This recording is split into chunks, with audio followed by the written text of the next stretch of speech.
ఓపికతో ఫలించు,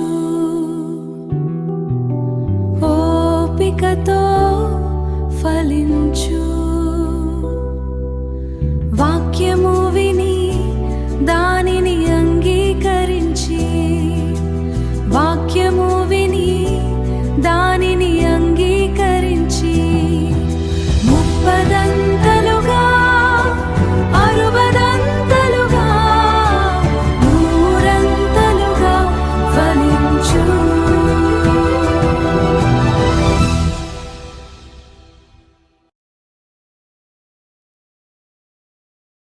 నా బాల్యప్రాయంలో మా నాన్న టైప్ రైటింగ్ ఇన్స్టిట్యూట్ నడిపించేవారు. ఆయా సమయాల్లో నేను వెళ్ళి ఆ ఇన్స్టిట్యూట్లో కూర్చునేవాణ్ణి. ఉదయం తాళం తీసి తలుపులు తెరవగానే నేను సంగతి గమనించేవాణ్ణి. ఇన్స్టిట్యూట్లో ఓ మూల గోడకు యేసు ప్రభు ఫోటో వేలాడి ఉండేది. మా నాన్న తన చెప్పులు తీసేసి ఆ ఫోటోకు ఎదురుగా నిలబడేవాడు. ఆ తర్వాత అగరబత్తి పొలలు వెలిగించి ఆ ఫోటో ఫ్రేమ్కు గుచ్చి తన 2 చేతులు జోడించి ఓ నిమిషం భక్తిపూర్వకంగా కళ్ళు మూసుకొని మౌనం వహించేవాడు. ఆ పనైపోయిన తర్వాతే ఇన్స్టిట్యూట్లో అనుదిన కార్యక్రమాలు ఆరంభమయ్యేవి. మన జీవము గల దేవుడు మనకిచ్చిన ఆజ్ఞలలో రెండవది, దేని రూపమునైనను విగ్రహమునైనను నీవు చేసుకొనకూడదు, వాటిని పూజింపకూడదు. నిర్గమాకాండము 20:4. విగ్రహారాధికులు తమ విగ్రహములను ఎలా పూజిస్తున్నారో తన బిడ్డలు అలా అనుకరింపకూడదని దేవుడు ఇజ్రాయేలీలకు చెప్పాడు. కొందరు దేవాలయానికి యేసు ప్రభు ఫోటో ప్రజెంట్ చేసి తామేదో ఘనకార్యం చేసేశామని భ్రమపడిపోతున్నారు. ఫోటోలను రంగురంగుల లైట్స్తో అలంకరిస్తూ తమ విలువైన సమయాన్ని వృధా చేసుకుంటున్నారు. దేవుణ్ణి ఆరాధిస్తున్నామనే అపోహ వారికుంది తప్ప అది దేవుని వాక్యానుసారమైన ఆరాధన కాదు. దేవుడిలా చెబుతున్నాడు, వారు తమ దేవతలకు చేసినట్టు మీరు మీ దేవుడైన యెహోవాను గూర్చి చేయకూడదు. ద్వితీయోపదేశకాండము 12:4. మా నాన్న అప్పటికింకా మారుమనసు పొందలేదు. తన హృదయం అంధకారంతో నిండి ఉంది. ఆయన సంఘ కార్యక్రమాలలో కూడా పాలు పొందేవాడు. వాటి వల్ల తన ఆత్మకు ఏ ప్రయోజనం జరగలేదు. దేవుని పిల్లలమని చెప్పుకుంటున్న అనేక మందిలో దేవుని వెలుగు లేనందువల్ల ఇలాంటి వ్యర్థమైన ఆచారాలతో దేవుణ్ణి తృప్తిపరచగలమనుకుంటున్నారు. అటువంటి వారు దేవుని వాక్యాన్ని ఎన్నిసార్లు విన్నా అది వారికి ఏమాత్రం అర్థం కాదు.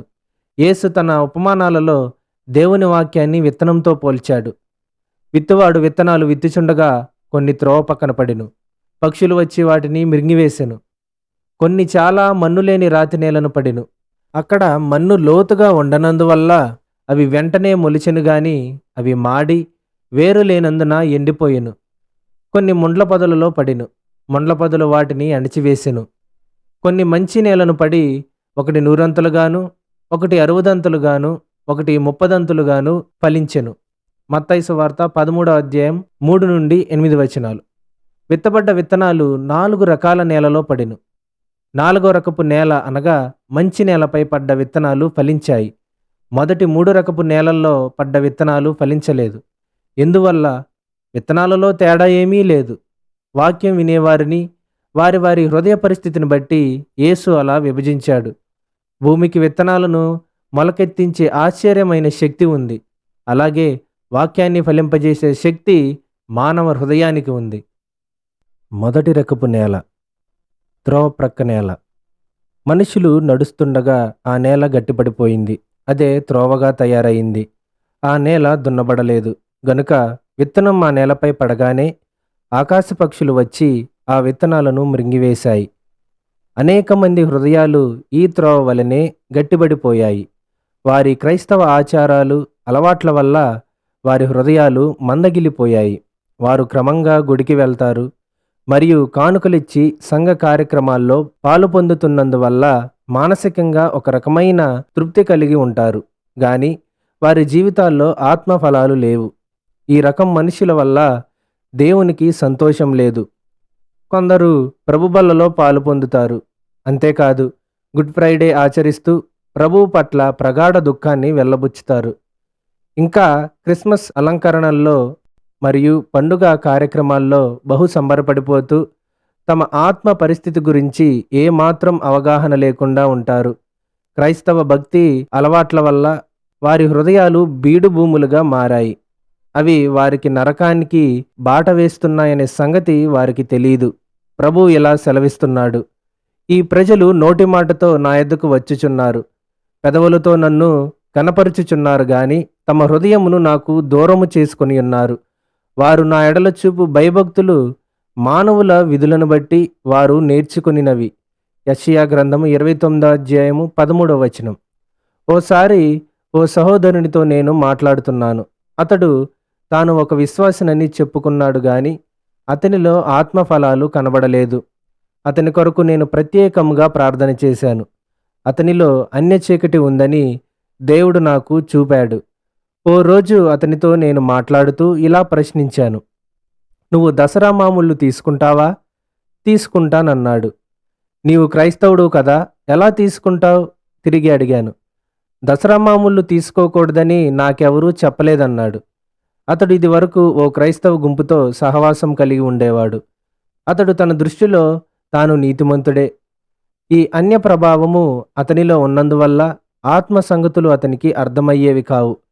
చాలామంది బైబిల్ను నీతి కథల వలె చదువుకుంటారు. అంతేకాదు, వారు ఇతరులకు వాటిని నీతి కథలుగానే చెబుతూ తామేదో దేవుని కొరకు చేస్తున్నామని తృప్తి పడిపోతున్నారు క్రైస్తవులు. దేవుని ఆత్మ వారి అంతరంగాన్ని తాకితేనే గాని వారి ఆత్మ జీవం పోసుకోదు. కొందరు క్రైస్తవులు ఆయుధ పూజ చేయరు, కానీ ఆ పూజకు చందా ఇస్తున్నారు. విగ్రహాలు కొందరు గృహాల్లో లేకపోవచ్చు, గాని టీవీ ఓ ఇష్ట దైవంగా దాని స్థానాన్ని ఆక్రమించుకొని ఉంటుంది. ఇలాంటి ప్రభావం వారి హృదయాల్లో ఉండటం వల్ల దేవుని వాక్యం యొక్క గ్రహింపు వారిలో ఉండదు. వాక్యం యొక్క శక్తి వారి జీవితాల్లో పనిచేయదు. దేవుని వాక్యంలో శక్తి ఉంది, దానిలో జీవముంది. దేవుని వాక్యము సజీవమై బలము గలదై రెండంచులు గల ఎటువంటి ఖడ్గము కంటెను వాడిగా ఉండి ప్రాణాత్మలను కీళ్లను మూలుగను విభజించినంత మట్టుకు దూరుచు హృదయం యొక్క తలంపులను ఆలోచనలను శోధించుచున్నది. హెబ్రీయులకు రాసిన పత్రిక 4వ అధ్యాయము 12వ వచనం. జీవాహారమును నేనే అని యేసు చెప్పాడు. ఆయనను వెంబడిస్తున్న అనేక మందికి ఆయన చెప్తున్న వాక్యం అర్థం కాలేదు. వారు ఆత్మలో జన్మించలేదు, వారి మనోనేత్రాలు తెరవబడలేదు గనుక దేవుని సంగతులు వారికి అర్థం కావు. ప్రకృతి సంబంధి అయిన మనుష్యుడు దేవుని ఆత్మ విషయాలను అంగీకరింపడు. అవి అతనికి వెర్రితనముగా ఉన్నవి. అవి ఆత్మానుభవము చేతనే వివేచింపదగును గనుక అతడు వాటిని గ్రహింపజాలడు. కొరింథీయులకు రాసిన మొదటి పత్రిక 2వ అధ్యాయము 14వ వచనం. విగ్రహారాధనకు దూరముగా పారిపోండి. కొరింథీయులకు రాసిన మొదటి పత్రిక 10వ అధ్యాయము 14వ వచనము. కొందరు విగ్రహములకు బలి అర్పించిన వాటిని తింటున్నారు. పూజ చేసిన లడ్డు మిఠాయిలతో సాతాను మనుషుల మనసులను వశం చేసుకుని మాయలో వారిని బంధించాడు. కొందరిది వరకు విగ్రహమును ఆరాధించిన వారు గనుక తాము భుజించే పదార్థములు విగ్రహమునకు బలి ఇయ్యబడినవని ఎంచి భుజించుదురు. ఇందువలన వారి మనస్సాక్షి బలహీనమైనదై అపవిత్రమగుచున్నది. కొరింథీయులకు రాసిన మొదటి పత్రిక 8వ అధ్యాయము 7వ వచనము. ఇది చదువుచున్న నీవు విగ్రహములకు అర్పించిన వాటిని తినడం మానివేసి ఉండవచ్చు గాని ఒకప్పుడు అలాంటి వాటిల్లో నీవు పాలు పొందావు గనుక నీ హృదయంలో ఆ సమయంలో చేరిన చీకటి ప్రభావం అలాగే ఉంది. అందువల్ల దేవుని వాక్యం నీకు గ్రహింపకు రాదు. ఆ ప్రభావాన్ని నీలో నుండి వెళ్ళగొట్టగలిగే శక్తిగల దైవజనునితో నీవు ప్రార్థన చేయించుకుంటే మంచిది. బబులోను రాజైన నెబుకద్నెజరు యూదా దేశాన్ని నుండి కొందరు యవ్వనులను చెరగొనిపోయాడు. వారిలో రాజవంశంలో ముఖ్యులైన దానియేలు, మిషాయేలు, హనన్య, అజర్య అనువారు ఉన్నారు. రాజు వారికి కల్దీలు భాష నేర్పించి రాజు తినే భోజనంతో వారిని పోషించి పెంచి వారితో తన రాజ్య వ్యవహారాలను నిర్వహించుకోవాలని కోరారు. వారిలో దానియేలుతో పాటు ఆ యువకులు రాజు భుజించే భోజనాన్ని తిని తాము అపవిత్రులు కాకూడదని వాటిని పుచ్చుకోకుండా జాగ్రత్త పడ్డారు. దానియేలు 1వ అధ్యాయంలో మనం చూస్తే ఆ దేశం విగ్రహారాధనతో నిండి ఉంది గనుక జీవము గల దేవుడు అనాదిలో నిషేధించిన ఆహార పదార్థాలను వంటలో వాడవచ్చునేమో అనే ఆత్మ మెలకువతో శాకాహారాన్ని తిని మంచినీళ్లు త్రాగారు. 10 దినాలైన తర్వాత వారు పరీక్షింపబడగా వారి ముఖాల్లో ప్రత్యేకమైన దైవకళ కనబడింది. దేవుడు దానియేలును శక్తి కలిగిన ఓ ప్రవక్తగా దైవ జ్ఞానంతో నింపి వాడుకున్నాడు. అలాగే తన స్నేహితులైన షడ్రకు, మేషాకు, అబేద్నెగో అనువారు కూడా విగ్రహమునకు నమస్కారము చేయకుండా జాగ్రత్త పడ్డారు. వేడిగల అగ్నిగుండములో పడవేయబడవలసి వచ్చినా వారు భయపడలేదు.